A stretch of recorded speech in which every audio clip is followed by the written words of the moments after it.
नमो वज्रायानं नमो लोए सब साहुनं ऐसो पंच नमोकारो सव्वे पावपणासनो मंगलानं च सव्वे सिंह पाढ़े मंघवै मंगलम मंगलानं च सव्वे सिंह पाढ़ मंघवै मंगलम।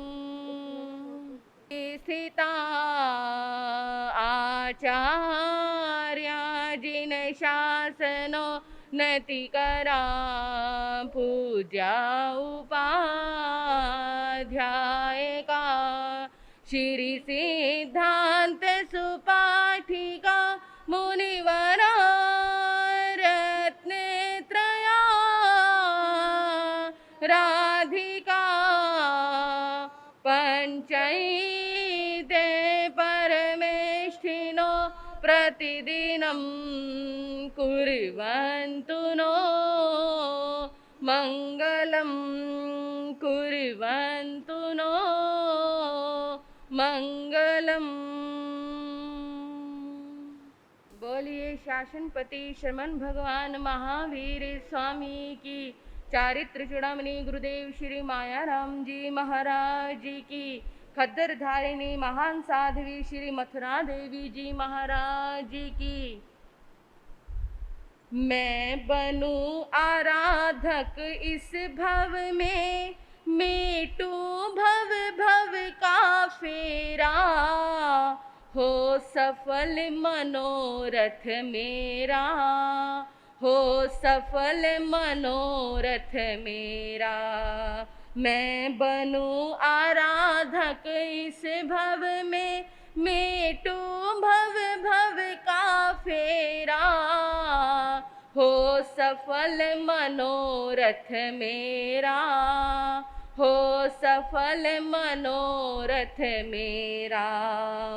कृपा आपकी चाहूं भंते कृपा आपकी चाहूं भंते पाऊं शिव सुख डेरा हो सफल मनोरथ मेरा हो सफल मनोरथ मेरा हो सफल मनोरथ मेरा हो सफल मनोरथ मेरा। देवों के अति सुख भोगों से तृप्त नहीं हो पाया देवों के अति सुख भोगों से तृप्त नहीं हो पाया। दीन बना तिर्यंच नरक के कष्टों को सह पाया कष्टों को सह पाया। मिला मुझे अब दुर्लभ नर भव मिला मुझे अब दुर्लभ नर भव हो अब ज्ञान उजेरा हो सफल मनोरथ मेरा हो सफल मनोरथ मेरा। मैं बनूं आराधक इस भव में मेटू भव भव का फेरा हो सफल मनोरथ मेरा हो सफल मनोरथ मेरा। राई सम गुण मेरा मैंने मेरू जितना बखाना राई सम गुण मेरा मैंने मेरू जितना बखाना। दोष अनेकों मुझ में फिर भी चाहा उनको छिपाना मैंने चाहा उनको छिपाना। आत्मदृष्टि बन समता धारू आत्मदृष्टि बन समता धारू तोड़ मोह का घेरा हो सफल मनोरथ मेरा, हो सफल मनोरथ मेरा। मैं बनूं आराधक इस भव में, मेटू भव भव का फेरा। हो सफल मनोरथ मेरा, हो सफल मनोरथ मेरा। पाकर इंद्रिय पुद्गल सुख को, सत्य स्वरूप न समझा। पाकर इंद्रिय पुद्गल सुख को, सत्य स्वरूप न समझा। शब्द रूप रस गंध स्पर्श की पर्यायों में उलझा। मैं पर्यायों में उलझा। जड़ चेतन का भेद करूं अब, जड़ चेतन का भेद करूं अब, बनकर सेवक तेरा। हो सफल मनोरथ मेरा, हो सफल मनोरथ मेरा। मैं बनूं आराधक इस भव में, मेटू भव भव का फेरा। हो सफल मनोरथ मेरा, हो सफल मनोरथ मेरा। अजर अमर अविनाशी अविचल, अव्यय हूँ अविकारी। अजर अमर अविनाशी अविचल, अव्यय हूँ अविकारी। है दर्शन ज्ञान अनंता मुझ में, अनंत शक्ति का धारी। मैं अनंत शक्ति का धारी। आत्म गुणों को प्रकट करूं मैं, आत्म गुणों को प्रकट करूं मैं। पाऊं मोक्ष बसेरा। हो सफल मनोरथ मेरा, हो सफल मनोरथ मेरा। मैं बनूं आराधक इस भव में, मेटू भव भव का फेरा। हो सफल मनोरथ मेरा, हो सफल मनोरथ मेरा। तेरी करुणा की धारा ही निमित्त बनी संयम का। तेरी करुणा की धारा ही निमित्त बनी संयम का। पाकर तेरा संबल भगवन, पकड़ी डोर परम की। मैंने पकड़ी डोर परम की। गौतम से प्रभु फरमाते हैं, गौतम से प्रभु फरमाते हैं, आया आज सफेरा। हो सफल मनोरथ मेरा, हो सफल मनोरथ मेरा। मैं बनूं आराधक इस भव में, मेटू भव भव का फेरा। हो सफल मनोरथ मेरा, हो सफल मनोरथ मेरा। कृपा आपकी चाहूं भंते, कृपा आपकी चाहूं भंते। पाऊं शिव सुख डेरा। हो सफल मनोरथ मेरा, हो सफल मनोरथ मेरा। जय महावीर, जय महावीर, जय महावीर, जय महावीर।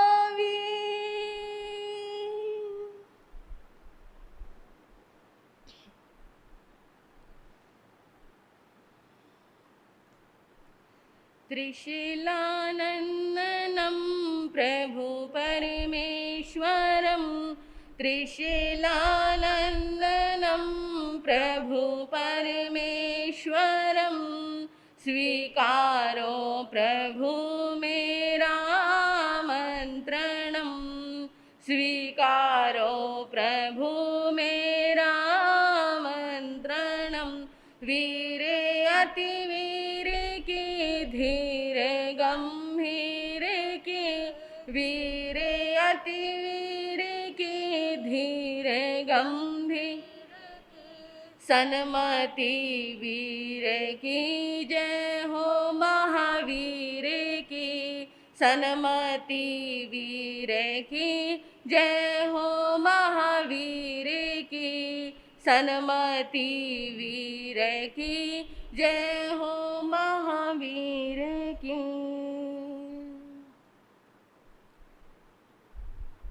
अनंत उपकारी शासनपति शर्मन भगवान महावीर स्वामी को अनंत अनंत वंदन करने के पश्चात परम पूज्य परम श्रद्धेय मेरी आस्थाओं के सुमेरु शिखर पूज्य गुरुदेव एवं मेरे जीवन के निर्माता श्री गुरनी जी महाराज के पवित्र पावन चरण कमलों में रहकर जो कुछ भी मैं अपनी अल्प बुद्धि के द्वारा ग्रहण कर रही हूँ वह आपके समक्ष कहने का प्रयास करूँगी।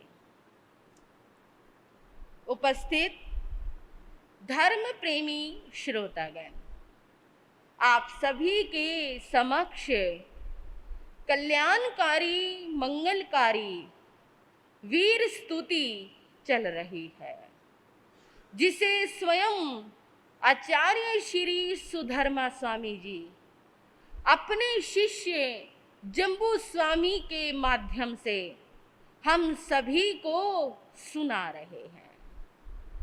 बंधुओं, ज्ञान लेने वाला भले ही एक हो, लेकिन उसके माध्यम से वो ज्ञान हजारों लाखों लोगों तक पहुंच जाता है। गौतम स्वामी जी ने सिर्फ एक ने अनेकों प्रश्न भगवान महावीर स्वामी से किए, लेकिन आज वो सभी प्रश्न हमारे पास है, जिन्हें श्री गौतम स्वामी जी ने सुनकर तो अपने प्रश्नों का समाधान किया ही किया, अपनी शंकाओं को तो समाधित किया ही किया, लेकिन आने वाली पीढ़ी की शंकाओं को भी दूर कर दिया। सोचो, अगर गौतम स्वामी जी इतने प्रश्न भगवान महावीर से ना पूछते तो क्या आज वो ज्ञान हमारे पास होता? अगर श्री जम्बू स्वामी जी अपने गुरु सुधर्मा स्वामी से भगवान महावीर के विषय में ना पूछते तो क्या आज ये वीर स्तुति हमारे पास होती? आज हमें पता चलता कि भगवान महावीर कैसे थे, कौन थे, उनका ज्ञान दर्शन चारित्र कैसा था, नहीं पता। ये उन महापुरुषों की देन है, उनकी कृपा है हमारे ऊपर। हम जिंदगी भर भी उन महापुरुषों का बंधुओं एहसान नहीं चुका सकते। आज जितना भी सत्य का ज्ञान हमारे पास है, ये उन्हीं की कृपाओं से है, नहीं तो आज भी हम उन अज्ञानी व्यक्तियों की तरह भटक रहे होते, असत्य को सत्य मानकर जी रहे होते, अधर्म को धर्म मानकर जी रहे होते, संसार को मोक्ष मानकर जी रहे होते, दुख में ही सुख को मानकर जी रहे होते। लेकिन उन्होंने ज्ञान दिया, ज्ञान देने वाले थे महाप्रभु और बताने वाले हैं आचार्य श्री सुधर्मा स्वामी। क्या बता रहे हैं? तीसरी गाथा का वर्णन चल रहा है। तीसरी गाथा, आप कहोगे महाराज जी ये गाथा तो बहुत लंबी हो गई। लंबी नहीं हुई, इस गाथा में गुण ही इतने हैं। देखो कौन कौन से गुणों का वर्णन आया इसमें। खेय नए से कुशले महेशी, अनंत नाणीय अनंत दंसी, जसंक्षीणो चक्षु पाहे ठियस, जाना ही धम्मं च धीं च पेहि। कितने गुण आए। सबसे पहला गुण भगवान महावीर स्वामी खेदज्ञ थे। दूसरा गुण अनंत ज्ञानी थे। तीसरा गुण अनंत दर्शनी थे। जसंग सिनो चक्षु पहे ठियस, वो कुशल महर्षि जनता की आंखों में स्थित थे। उसके बाद उनका धर्म और उनका धैर्य सुनो। कितने गुण आ गए। अब मैं आपको उनके एक एक गुण की चर्चा बता रही हूं। आप कहोगे यूं ही किसी के अंदर गुण कैसे हो सकते हैं। इसलिए मैं भगवान महावीर के जीवन का प्रत्येक दृष्टांत देकर आपको समझाने का प्रयास करती हूं कि किसी की भी गुण गरिमा जब गाई जाती है तो ऐसे नहीं गाए जाते। उसने कुछ किया होगा, उसने कुछ जिया होगा, उसने कुछ सहा होगा, तभी तो वो इतना महान बना। क्योंकि बंधुओं उस समय सोशल मीडिया का जमाना नहीं था। आज तो आपको सोशल मीडिया पर या फिर टीवी पर, यूट्यूब पर जो भी जिसका भी ज्यादा प्रसारण दिखा दिया जाता है, आप क्या सोचते हो, ये बढ़िया आदमी है, ये बढ़िया एक्टिंग करता है, ये बढ़िया एक्टर है। 4 बार अखबार वाले ये कह देंगे ना, इसने ये किया, इसने ये किया, इसने ये किया, वहां इतनी भीड़ है, आपको लगेगा यही सत्य है। लेकिन उस समय तो सोशल मीडिया भी नहीं होती थी। फिर किसने भगवान महावीर की वाणी का प्रचार प्रसार किया, किसने भगवान महावीर को फैलाया, उनके धर्म को फैलाया? स्वयं भगवान महावीर ने। इसलिए सुधर्मा स्वामी जी उनको गा रहे हैं, क्योंकि वो अनंत है। आज हम उनके दूसरे गुण की चर्चा करते हैं। आपने सुना कि वो खेदज्ञ हैं, और अब हम सुनेंगे कि भगवान महावीर अनंत ज्ञानी है। बंधुओं, कहते हैं ज्ञान अनंत होता है, ज्ञान की कोई सीमा नहीं होती। आप पहली से लेकर पीएचडी तक की पढ़ाई कर लो, फिर भी आपको ये लगेगा पीएचडी तो अभी थोड़ी है, और पढ़ लूं, डिलीट कर लूं, ये कर लूं, वो कर लूं, वो भी पढ़ लूं, वो भी पढ़ लूं। और इतना पढ़ने के बाद भी इस संसार में कितनी पुस्तकें ऐसे रह जाएंगी, कितने ग्रंथ ऐसे रह जाएंगे जिनको अभी तक आपने देखा भी नहीं। इसलिए कहते हैं ज्ञान अनंत होता है। ये ज्ञान है लौकिक ज्ञान। जब लौकिक ज्ञान की कोई सीमा नहीं है, तो सोचो जो अनंत ज्ञान है, आत्मा का ज्ञान है, वो कितना होगा। उसको तो भगवान ने अनंत कहकर पुकारा है, जिसका कोई अंत ही नहीं है। आज हमें थोड़ा सा ज्ञान मिल जाए, हमारे भीतर में अहंकार आ जाता है। बंधुओं, ज्ञान क्या है, सबसे पहले यह जानना चाहिए। प्रभु ने ज्ञान के विषय में कहा है, अन्नानं परमं दुःखं अन्नना जायते भय अन्नना मूलो संसारो तिविहो सवदेहिनं। अज्ञान सबसे बड़ा दुख है। अज्ञान से भय उत्पन्न होता है। अज्ञान सब प्राणियों के संसार परिभ्रमण का मूल कारण है। 3 बातें बताई। अज्ञान क्या है? दुख का कारण है, क्योंकि अज्ञानी व्यक्ति संसार के समस्त साधनों में सुख समझता है। वो सोचता है ये मनुष्य जन्म खाने, खेलने, पहनने, ओढ़ने, मौज मस्ती के लिए मिला है। पता नहीं अगला जन्म मिले ना मिले, पता नहीं अगला जन्म होता या नहीं होता, पता नहीं स्वर्ग नरक है या नहीं। इसलिए जितने भी सुख भोगने हो अभी भोग लो। ये है उसकी अज्ञानता। और ऐसा वो अज्ञानी दिन प्रतिदिन पाप कार्यों में रच और पच जाता है। और दूसरी बात, अज्ञान से भय उत्पन्न होता है। अज्ञानी व्यक्ति हमेशा भयभीत रहता है। क्यों भयभीत रहता है?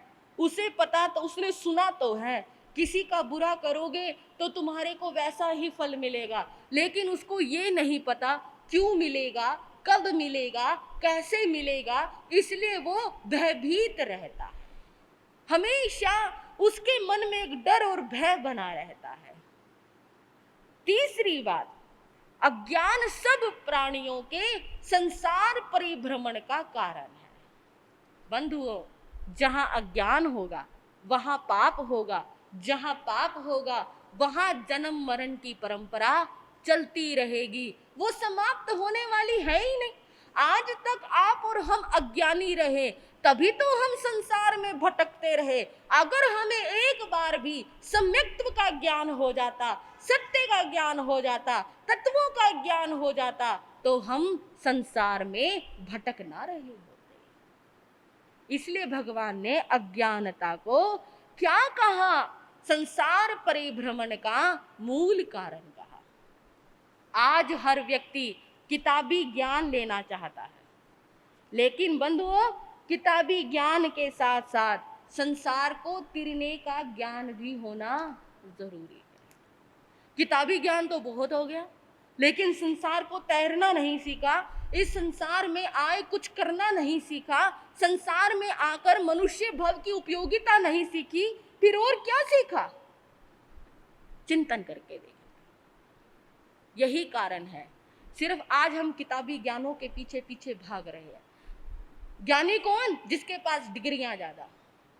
भगवान ने कहा नहीं, जिसके पास डिग्रियां ज्यादा वो ज्ञानी नहीं हो सकता। ज्ञानी कौन? पंडित ज्ञानी होता है। पंडित कौन? जो नव तत्वों को जान ले, जो समय को पहचान ले, जो मनुष्य भव की उपयोगिता को पहचान ले, वो ज्ञानी है। जो जान ले कि संसार नाशवान है, वो ज्ञानी है। जो जान ले कि मनुष्य भव मुझे मिला है, आत्म कल्याण के लिए मिला है, वो ज्ञानी है। वो चाहे अनपढ़ भी क्यों ना हो। आप चिंतन करके देखो, आजकल की पीढ़ी तो पढ़ी लिखी होगी, आप तो पढ़े लिखे होंगे, लेकिन आपके बड़े बुजुर्ग कितना पढ़े थे? कितना पढ़े थे? चिंतन करके देखो। लेकिन फिर भी उन्हें न तत्वों का ज्ञान था, उन्हें शास्त्रों का ज्ञान था। वो एक श्रावक की तरह जीवन जीते थे। उनका जो जीवन होता था श्रावक के अनुसार जीवन होता था। वो जानते थे साधु जीवन की क्या मर्यादा है, श्रावक जीवन की क्या मर्यादा है। वो जानते थे मुझे ये काम नहीं करना, ये पाप रूप है, ये पुण्य का काम है, मैं इस पाप को कर सकता हूं। इसे कहते हैं ज्ञान। आज आप पढ़े लिखे हो, लेकिन आज आपको, आपके बच्चों को ये नहीं पता तत्व कितने हैं। हाँ जी, जानते हो तत्व कितने हैं? नहीं जानते। जो ज्ञान जिंदगी के लिए जरूरी है, क्योंकि तत्व शाश्वत है, तत्व का ज्ञान होना बहुत जरूरी है आत्म कल्याण के लिए, हम नहीं जानते। जानते हो हमारे आगम कितने हैं? कभी महापुरुषों ने, साधु संतों ने बता दिया होगा हमारे 32 आगम है, इतना तो जानते होंगे। लेकिन किस आगम में क्या लिखा है जानते हो? आगम लाइब्रेरियों में बंद हो गए, ऊपर से ताले लग गए, पढ़ने की फुर्सत नहीं।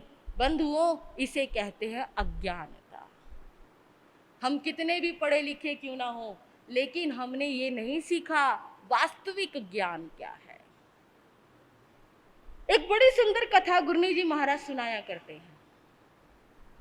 एक घर में बीए पढ़ी लिखी बहू आई।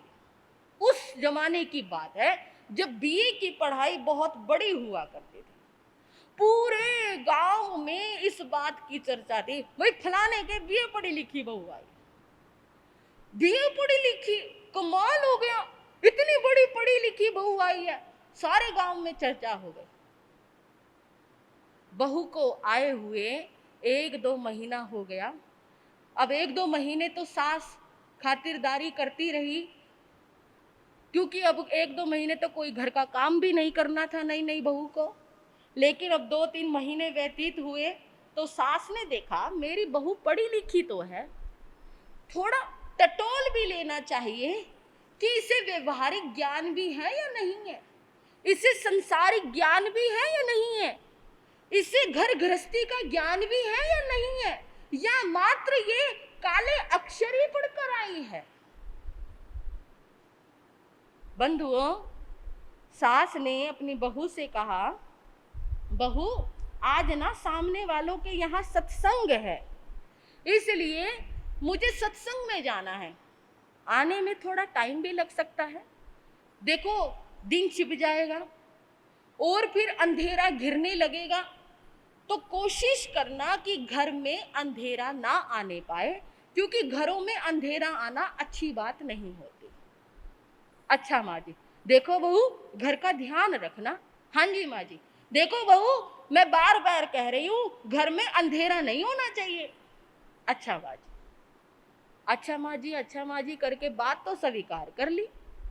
सासू माँ तो चली गई और वो बहू मोटा सा डंडा लेकर, हाँ जी, कहाँ बैठ गई?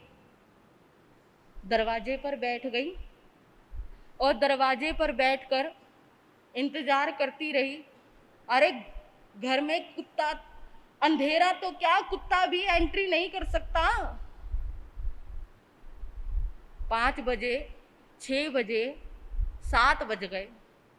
हाँ जी, अब क्या हुआ? दिन छिप गया। अंधेरा कोई बहुत बड़ा राक्षस थोड़ी है जो आएगा। वो इंतजार करती रही कि अंधेरा बस घर में नहीं आना चाहिए। अब बाहर जैसे जैसे अंधेरा घिरने लगा, गली में लोगों का आवागमन बंद हो गया। उस बहू ने सोचा अब तो मुझे घर में चल देना चाहिए, क्योंकि अब बाहर कोई है ही नहीं तो अंदर कैसे आएगा। और वो बहू जैसे ही घर में पीछे की तरफ मुड़ी, उसने क्या देखा? पूरा घर अंधेरे से भरा हुआ। अरे ये कहां से आ गया? मैं तो गेट पर पहरा दे रही थी, इतना मोटा डंडा लेकर बैठी थी, ये कहां से आ गया? सासू माँ के आने का टाइम हो गया, अगर मैंने इसको नहीं भगाया तो फिर सासू माँ तो नाराज हो जाएगी, मेरी पहली पहली परीक्षा है। और उस बहू ने अंधेरे से हाथ जोड़कर कहा, भाई तू चला जा, मेरी सासू माँ आने वाली है, तू मान जा, तू चला जा। लेकिन अंधेरा नहीं गया। अब उसने डंडा उठाया, कहने लगी लातों के भूत बातों से नहीं मानते, तू तो डंडों से ही मानेगा। और बहू ने दे दड़ादड़ डंडे, दे दबादब डंडे बरसाने शुरू कर दिए। रसोई में पानी के मटके भरे हुए रखे थे, घी के मटके रखे थे, तेल के मटके रखे थे, और भी बर्तन रखे हुए थे। डंडे लगने शुरू हुए, मटके तड़ातड़ तड़ातड़ टूटने लगे। और बहू क्या सोचने लगी? अंधेरे की हड्डियां, अंधेरे की हड्डियां टूट रही। उधर जब पानी बिखरा, घी बिखरा, तेल बिखरा, बहू क्या सोचने लगी? अंधेरे के इतनी चोट लग गई कि उसका, हाँ जी, उसका खून बह रहा है। अरे कमाल हो गया, खून बहने लग गया, हड्डियां टूट गई, लेकिन फिर भी ये अंधेरा भाग कर ही नहीं देता। थक गई, कितने डंडे बरसाती बेचारी, थक गई, थक कर चूर चूर हो गई और अब आराम से बैठ गई। थोड़ी देर में सासू माँ आई, घर में अंधेरा देखकर हैरान रह गई। बहू मैंने कहा था घर में अंधेरा नहीं आने देना। माँ जी क्या करूं, मैंने इसको बहुत समझाया, बहुत मनाया, बहुत मारा, बहुत पीटा, बेचारे की हड्डियां तक टूट गई, खून बह गया, लेकिन ये अंधेरा इतना जिद्दी है, घर से बाहर जाकर ही नहीं देता। सास समझ गई मेरी बहू कितनी पढ़ी लिखी है, कितनी पढ़ी लिखी है, समझ गई वो। उसने कहा बहू अंधेरा ऐसे नहीं जाता। फिर कैसे जाता है? सास ने जहां पर दीपक रखा था, वहां जहां माचिस रखी हुई थी, वहां पर हाथ लगाया, दीपक उठाया, माचिस उठाई, तिल्ली जलाई, दीपक जला दिया। माँ जी अंधेरा तो देखते ही देखते भाग रहा है। बहू अंधेरे को भगाने के लिए डंडे की आवश्यकता नहीं होती, किस चीज की आवश्यकता होती है? दीपक जलाने की आवश्यकता। और सास क्या देख रही थी? सारे बर्तन टूटे पड़े हैं, सारा घर अस्त व्यस्त हो रहा है, सारा घी तेल बह चुका है। सास ने माथा पकड़ लिया, बहू ये तूने क्या कर दिया? अरे तुझे इतना भी नहीं पता था कि अंधेरे को भगाने के लिए दीपक जलाना होता है? माँ जी ये तो मैंने कभी बीए की क्लास में पढ़ा ही नहीं। हाँ जी, ये स्थिति है आजकल के बच्चों की। प्रभु ने किसको ज्ञान कहा? किताबी ज्ञान को ज्ञान नहीं कहा। प्रभु ने कहा जिसने अपने जीवन को जीना कैसे है, जिसने ये जान लिया मुझे इस आत्मा का कल्याण कैसे करना है, वास्तविक ज्ञान तो वो होता है। बाकी जितने भी काम आप कर रहे हो, जो कुछ भी आप सोच रहे हो, वो सब अज्ञानता के ही सूचक है। यहां भगवान महावीर स्वामी को अनंत ज्ञानी कहकर संबोधित किया गया। भगवान महावीर स्वामी वास्तव में ही अनंत ज्ञान के धारी थे। बंधुओं, उन्हें तो बचपन से ही 3 ज्ञान थे।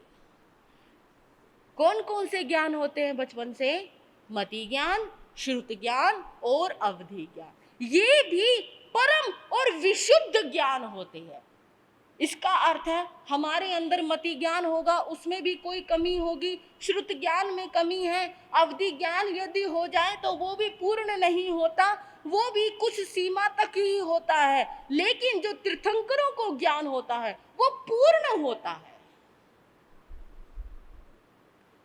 उनके बचपन की एक बड़ी सुंदर घटना आती है। एक बार बालक वर्धमान मात्र 6-7 वर्ष की आयु के थे, अपने महल की छत पर बैठे हुए थे। वो एकांत में बैठे रहते थे, अधिकतर ध्यान में बैठे रहते थे। जब वो अपने महल की ऊपर छत पर बैठे हुए थे, उस समय आकाश मार्ग से 2 जंघाचारण मुनि जा रहे थे। 2 मुनि, उनके पास एक विशेष विद्या थी, जंघाचारण की विद्या। ये विद्या ऐसी होती है, जिस भी मुनि को, जिस भी व्यक्ति को ये विद्या आ जाती है, वो अपनी जांघ पर हाथ रखकर आकाश मार्ग में उड़ सकता है। एक स्थान से दूसरे स्थान पर जाने के लिए वो अपनी इस विद्या का प्रयोग करता है। ऐसे 2 मुनि आकाश मार्ग से जा रहे थे। हाँ जी बहनों, बात जचती है? हाँ जी भाइयों, बात जचती है आपको? और अगर मैं ये कहूं उस समय तक तो भगवान महावीर की दीक्षा ही नहीं हुई थी, फिर वो मुनि कौन थे बताइए? मुनि कहां से आए? अभी तो तीर्थ की स्थापना भी नहीं की थी भगवान ने, दीक्षा ही नहीं हुई थी भगवान की, तो ये मुनि कौन थे, कहां से आए? भगवान पार्श्वनाथ की परंपरा के मुनि भी उस समय, उस जमाने में विचरण करते थे। तो उस समय क्या था, 2 मुनि जा रहे थे। जब वो आकाश मार्ग से जा रहे थे, कहते हैं कोई भी विद्या हो, कोई भी विद्या हो, अपने से श्रेष्ठ व्यक्ति का सामना नहीं कर सकती। अगर देवता आकाश मार्ग से जा रहे हो, नीचे कोई ब्रह्मचारी बैठा हो, नीचे कोई ब्रह्मचारी साधु साध्वी उत्कृष्ट तपस्वी बैठा हो, तो उसका विमान वहीं रुक जाएगा, कुछ सेकंड के लिए रुक जाएगा, तब वो उपयोग लगाएगा कि मेरा विमान क्यों रुका।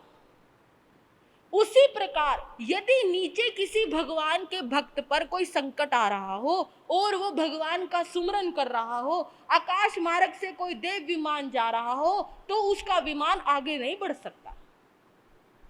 जब वो दोनों मुनि जा रहे थे, नीचे भगवान वर्धमान तपस्या ध्यान कर रहे थे, उन दोनों मुनियों की विद्या वहीं पर रुक गई। हाँ जी, वहीं रुक गई। उन दोनों मुनियों ने सोचा, ऐसा इस पृथ्वी लोक पर कौन उत्तम प्राणी है जिसके तप के प्रभाव से, बल के प्रभाव से, ज्ञान के प्रभाव से हमारी विद्या यहीं पर रुक गई, हम आगे जाने में असमर्थ हो रहे हैं। उन दोनों मुनियों का नाम था संजय मुनि और विजय मुनि। उस समय संजय मुनि कहने लगे, विजय मुनि चलो एक बार नीचे जाकर देखते हैं। दोनों मुनि इस पृथ्वी लोक पर आए और वो उस महल की छत पर ही उतरे। उन्होंने क्या देखा, एक छोटा सा बालक ध्यान कर रहा।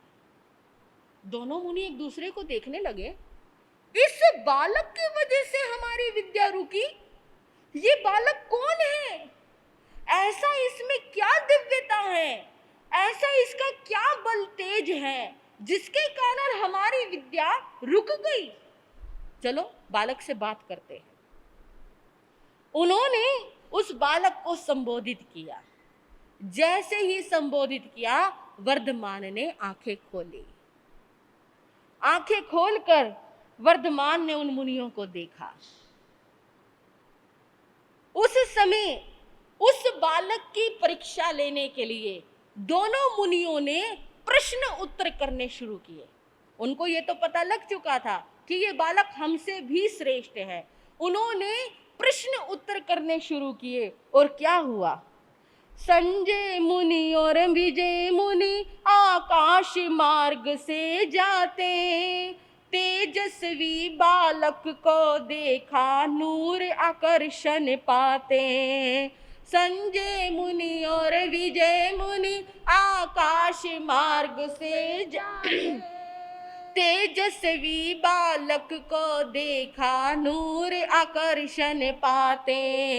शास्त्र रहस्यों को बतला सन्मति कहाते हैं, सन्मति कहाते हैं। प्रभु के उज्जवल जीवन से हम शिक्षा पाते हैं, हम शिक्षा पाते हैं। जय महावीर भगवान, तेरा सबसे ऊंचा ज्ञान। जय महावीर भगवान, तेरा सबसे ऊंचा ज्ञान। महावीर प्रभु की गौरव गाथा तुम्हें सुनाते हैं, हम तुम्हें सुनाते हैं। प्रभु के उज्जवल जीवन से हम शिक्षा पाते हैं, हम शिक्षा पाते हैं। जय महावीर भगवान, तेरा सबसे ऊंचा ज्ञान। जय महावीर भगवान, तेरा सबसे ऊंचा ज्ञान।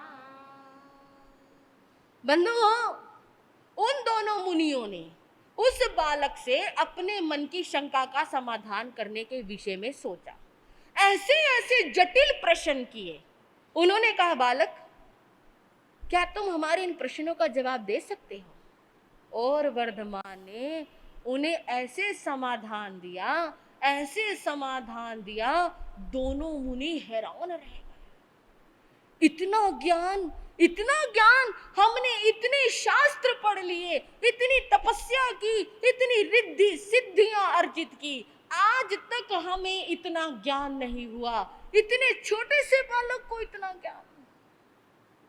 हाथ जोड़ लिए, धन्य हो आप, कोई सामान्य बालक नहीं हो, आप कोई सामान्य पुरुष नहीं हो, आप तो महापुरुष हो। आपके जैसा इस संसार में ज्ञानी कोई नहीं हो सकता। उधर वो प्रश्न कहने लगे, क्या आप हमारे इन प्रश्नों का उत्तर दोगे? हमारे मन में ये शंका है। वर्धमान ने कहा, पूछो, क्या पूछना चाहते हो? उन दोनों मुनियों ने अपने मन की शंकाएं रखी और वर्धमान ने उन सब की शंकाओं का ऐसे समाधान कर दिया, ऐसे समाधान कर दिया, दोनों नतमस्तक हो गए।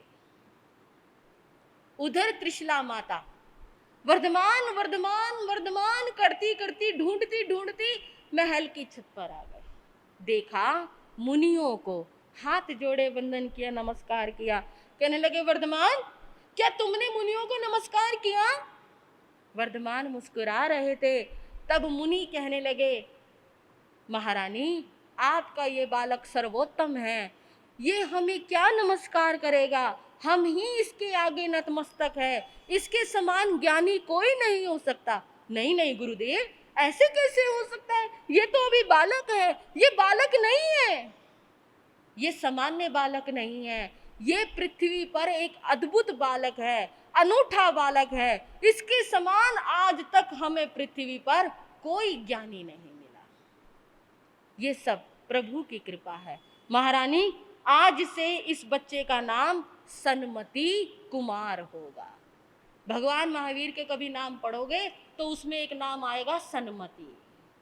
तो ये नाम इन दोनों मुनियों ने बालक वर्धमान को दिया था। सन्मति यानी जिसकी सर्वश्रेष्ठ बुद्धि हो।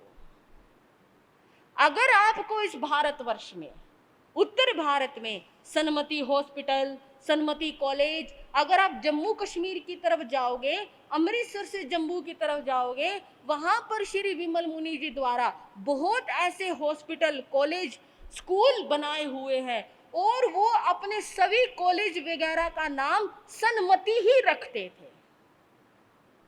सन्मति विद्या प्रकाशन मेरठ वाले, वहां पर भी उनका नाम सन्मति रखा गया। ये सन्मति किसका नाम है? ये सन्मति भगवान महावीर का ही नाम है। उस समय माता त्रिशला ने कहा, ठीक है गुरुदेव, आज से हम इस बालक को सन्मति कहकर ही पुकारा करेंगे। इस तरह बंधुओं, क्या बता रहे हैं सुधर्मा स्वामी कि भगवान महावीर अनंत ज्ञान के धारी थे।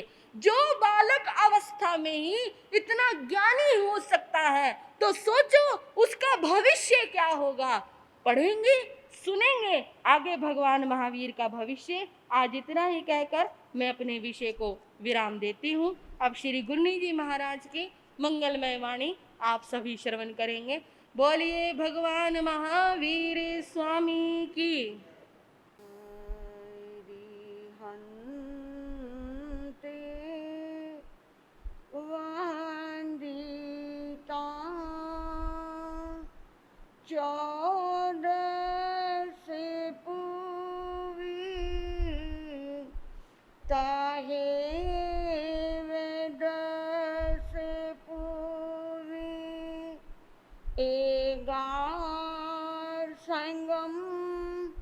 सुतथ धारा ये सब साहुए।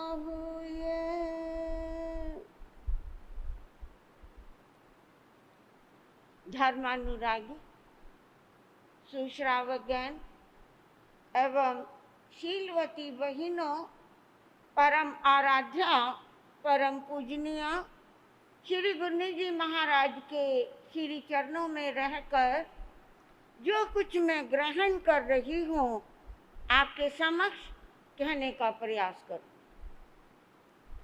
अभी आप श्रवण कर रहे थे, अज्ञान जीवन के लिए अभिशाप है। इसीलिए हमारे भारत देश में शिक्षा पर बहुत जोर दिया जा रहा है। चाहे व्यक्ति की कैसी भी स्थिति हो, आप अपने बच्चों को पढ़ाओ, आप अपने बच्चों को ऊंची से ऊंची शिक्षा दो। आज शिक्षा का बहुत महत्व समझा जा रहा है और बच्चों को शिक्षित किया जा रहा है। दो तरह की पढ़ाई होती है, दो तरह का ज्ञान होता है।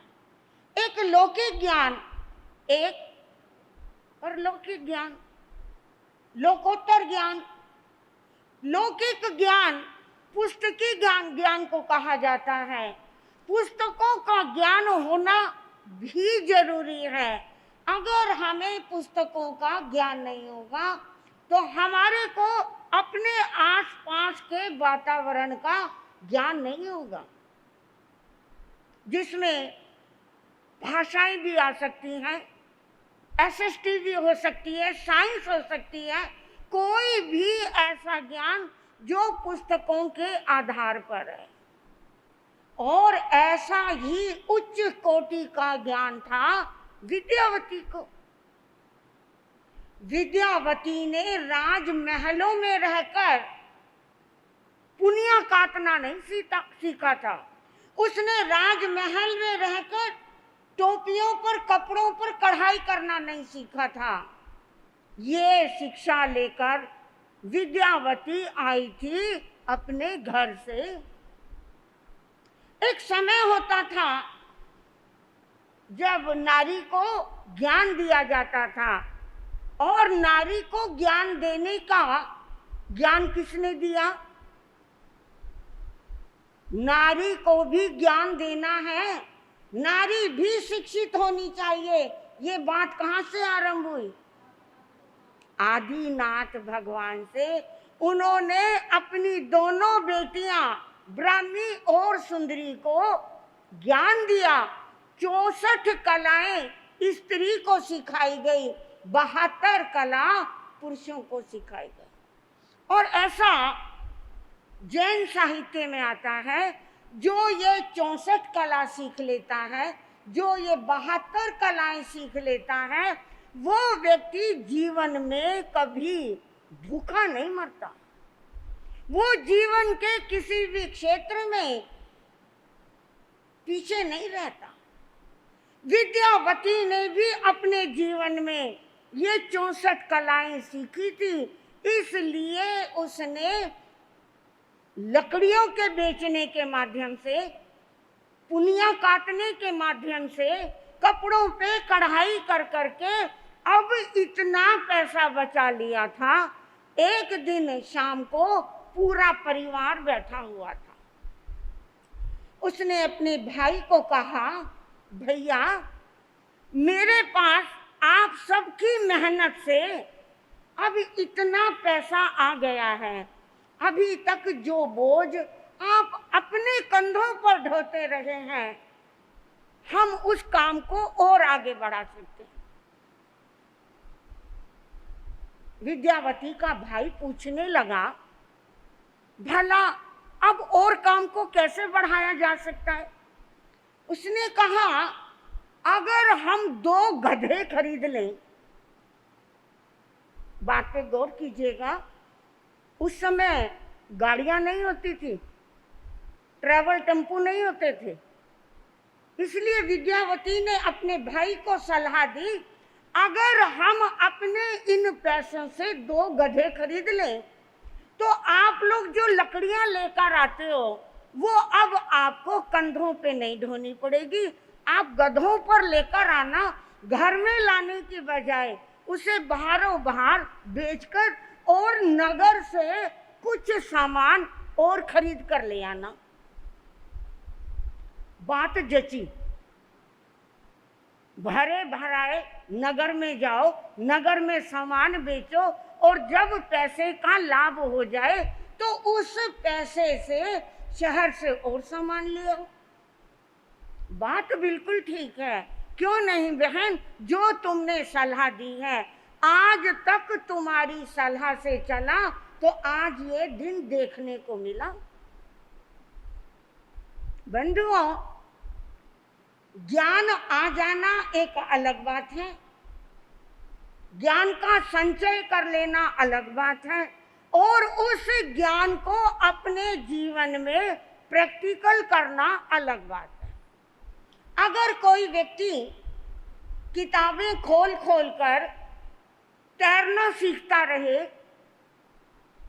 इतनी ऊंचाई से पानी में छलांग लगानी है, पानी में छलांग लगाने के बाद पैरों को ऐसे चलाना है, हाथों को ऐसे चलाना है, क्या वो एक अच्छा कुशल तैराक बन सकता है? अच्छा कुशल तैराक बनने के लिए ये बहुत जरूरी है कि व्यक्ति पानी में छलांग लगाए। पानी में छलांग लगाकर अब उसे कैसे हाथ पैर चलाने हैं, कैसे उसे आगे बढ़ना है, कुशल तैराक पानी में जाने के बाद बनेगा। केवल थ्योरी से नहीं काम चलेगा। एक बहू, हाँ जी मेरी बहनों, कोई एतराज तो नहीं ना? अभी तो महाराज ने बहन बीए पढ़ी बहन बताई, चलो हम बीए पढ़ी नहीं, हम एमए पढ़ी बताते। वो एमए पढ़ी हुई बहू रानी घर में आई, सास ने देखा 1 सप्ताह बीत गया, अब तो ये अपने पियर में भी पग फेर आई। अभी तक उसने ये नहीं कहा कि माँ जी मुझे कुछ काम बताओ। सारे दिन किताबों के अंदर अपना मुंह डाले रहती है, कभी घर का काम तो पूछती नहीं। एक दिन सास ने कहा, बहू आ मैं तुझे रोटी बनाना सिखाऊं। बहू कहने लगी, आता है। अच्छा, सास चुप हो गई, कहती आता है, चलो नहीं बनाती होगी, आलस आता होगा या गर्मी लगती होगी। वो चुप हो गई। थोड़ी देर में फिर कहने लगी, बहू रानी यहाँ आ, ला मैं तेरे को कपड़े धोना सिखा दूं। बहू ने मटक कर कहा, आता है। अच्छा भाई आता है तो। इधर घूमती रही उधर घूमती रही सास, और सास ने फिर कहा, बहू रानी यहाँ आ, ला मैं तेरे को कढ़ाई सिलाई सिखा दूं।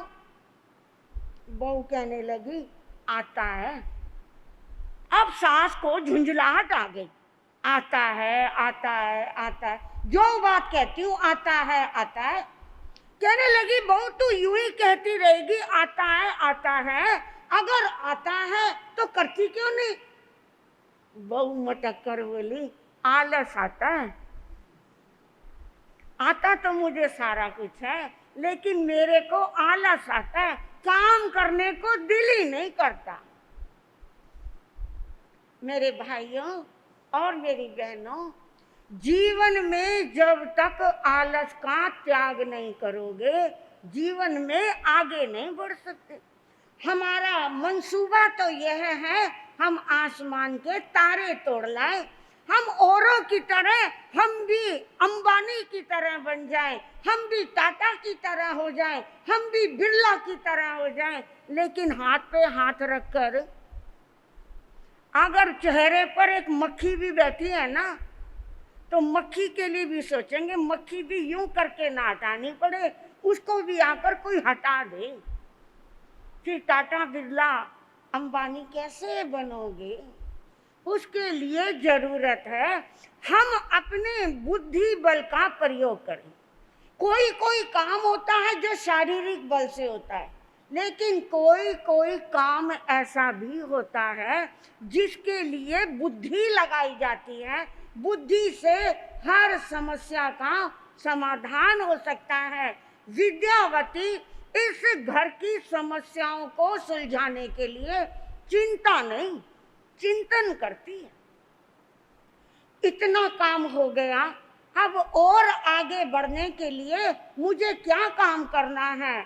अब उसने देखा जो मेरे भाई के बच्चे हैं दोनों, मेरे कहने से पुरुषार्थ तो करने लगे। अगर मैं इन्हें थोड़ा ज्ञान देना आरंभ करूं तो और अच्छी स्थिति हो जाएगी। ये पढ़ लिख जाएंगे तो कुछ काम धंधा लगेगा इनको। उन दोनों बच्चों को वो पढ़ाने लगे। उन्हें पढ़ता हुआ देखकर आसपास के जो बच्चे थे वो भी पढ़ने लगे। विद्यावती खाली समय में आसपास के बच्चों को, अपने भाई के दोनों बच्चों को पढ़ाती है। एक दिन विद्यावती किसी के घर आटा पीसने के लिए गई। जिस सेठ के यहाँ वो आटा पीसने के लिए गई, वहां उसने देखा सेठ की एक बेटी है। सेठ की बेटी का विद्यावती से बड़ा प्यार हो गया। एक दिन विद्यावती ने सेठ की बेटी को कहा, तुम्हें पढ़ना अच्छा लगता है? हाँ, पढ़ना तो अच्छा लगता है, लेकिन दिल नहीं लगता, पढ़ाई समझ में नहीं आती। विद्यावती ने सेठ की बेटी को अपने पास बिठाया, धीरे धीरे उसे पढ़ाना आरंभ किया। लड़की की जिंदगी बदलने लगी। अब तो उसके पढ़ाई के अंदर दिमाग चलने लगा, और ये देखकर सेठ बड़ा खुश हुआ। सेठ ने विद्यावती से कहा, जब से तुम हमारे घर आकर इस बेटी को पढ़ाने लगी हो, तब से इस बच्ची की जिंदगी बदल गई। इस बच्ची को पढ़ना अच्छा नहीं लगता था, तुम्हारे संयोग से अब इस बच्ची को पढ़ना बहुत अच्छा लगता है। तुम आटा पीसना छोड़ो, तुम अपना सारा ध्यान मेरी इस बच्ची के ऊपर लगाओ, इस बच्ची को योग्य बनाओ, तुम इसे जो कुछ सिखा सकती हो वो सिखाओ। बात ही बात में सेठ ने विद्यावती से पूछा, तुम यहाँ कहाँ रहती हो? विद्यावती ने अपना परिचय दिया, मैं यहाँ अपने भाई के यहाँ रहती हूँ और मेरा भाई जंगल से लकड़ियाँ लेकर आता है और उसे नगर में बेचता है। सेठ सोचने लगा, इतनी ईमानदार बहन है, इसके परिवार के लोग कितने अच्छे होंगे। इंक्वायरी करके, जांच पड़ताल करके सेठ ने कोई निर्णय लिया, और वो निर्णय क्या लेता है? क्या इस परिवार के लिए सेठ का सहयोग वरदान साबित होगा? क्या वो सहयोग विद्यावती लेगी अथवा नहीं लेगी? अगर सहयोग लिया तो ये घर और आगे कैसे बढ़ेगा? समय आएगा, आपके सामने चर्चाएं करेंगे। और अब कल के प्रश्न उत्तर। हमारा कल का प्रश्न, पहला प्रश्न था, किस मुनि को दीक्षा लेकर प्रथम भिक्षा में राख मिली? हाँ जी, बहुत सुंदर, अति सुंदर। बहन सविता जी ने उत्तर दिया, श्री धर्मदास जी महाराज को प्रथम भिक्षा में गोचरी में राख मिली। हमारा दूसरा प्रश्न भाइयों की तरफ, 3 वर्ष की आयु में 11 अंग शास्त्र किसने याद किए? हाँ जी, बहुत सुंदर। आज तो दोनों प्रश्नों का उत्तर हमारी बहनें लेकर आए। आचार्य वज्र स्वामी जी ने पालने में झूलते झूलते अपनी माता के स्वाध्याय शब्दों को सुन सुनकर 11 अंग शास्त्रों को पालने में ही याद कर लिया था। अति सुंदर उत्तर दिया। आज का बहुत ही आसान प्रश्न, सामायिक का दान कौन कर सकता है? सामायिक का दान कौन दे सकता है?